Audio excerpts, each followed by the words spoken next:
Assalaamu calaykum.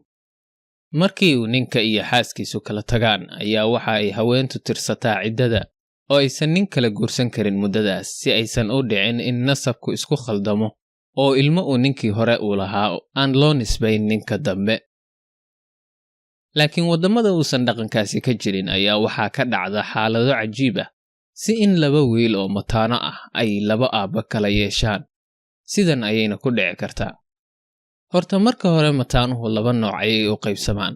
Qaybta koowaad waxaa Ingiriishka lagu dhahaa identical twins, waxayna dhacdaa marka ukunta hooyadu ay intay kala qaybsanto laba ilmood u korta. Mataanahaas halka ukun ka samaysmay ayaa aad isugu eg. 3 meelood oo meel ka mid ah ayaa mataanaha noocan ah. Mataanahan ayaa aad isugu eg oo aan la kala garan karin maadaama jiinaadka ay waalidkood ka dhaxleen ay isku mid yihiin. oo xataa haddii DNA-dooda la baaro aan la kala garan karin, sidii ka dhacday Jarmalka 2009kii markii ay boolisku baareen meel laga xaday dahab $7 milyan qiimihiisu ahaa.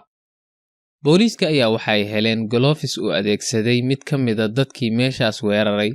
Gacmo gashiga markii shaybaarka la geeyey ayaa waxaa laga helay dhididkii qofka isticmaalayay. Boolisku markii ay daba galeen cidda DNA-ga iska leh waxa ay heleen 2 qof oo kaliya inay yeelan karaan. Labadaas qof oo mataanaha aadka isugu eg ah ayay soo xireen, laakiin maxkamaddii ayaa sii daysay iyadoo tiri, waan hubnaa in labadan midkood uu dembiga galay laakiin ma garan karno midka uu yahay, sidaa daraaddeed labadaba waa la sii daynayaa. Nooca labaad ee mataanaha oo nooca ugu badan mataanaha ayaa waxaa Ingiriishka lagu dhahaa fraternal twins. Waxa ayna dhacdaa marka hooyadu ay raximkeeda ku jiraan 2 ukun oo kala duwan. Labadaas ukun ayaa waxa ay isu bedeli karaan 2 ilmood oo kala duwan.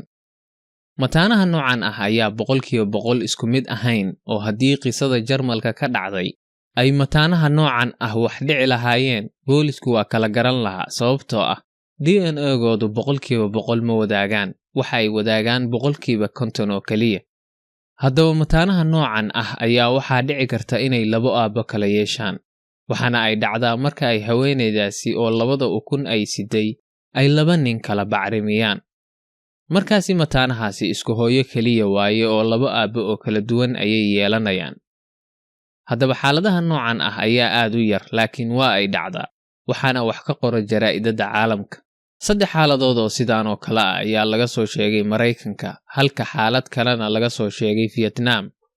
Inta badan aabbaha ayaa ka shakiyay mataanaha aadka u kala duwan, markii la baarana waxaa la ogaadaa inay 2 aabbo kala leeyihiin. Intaas ayaan ku soo koobayaa macluumaadkii aan maanta soo arooriyay. Haddii ay faa'iido leeyihiin, fadlan like garay, hoostana ku soo qor ra'yigaaga. Intaan madama kulmi doono, nabadgelyo, wassalaamu calaykum waraxmatullaahi wabarakaatu.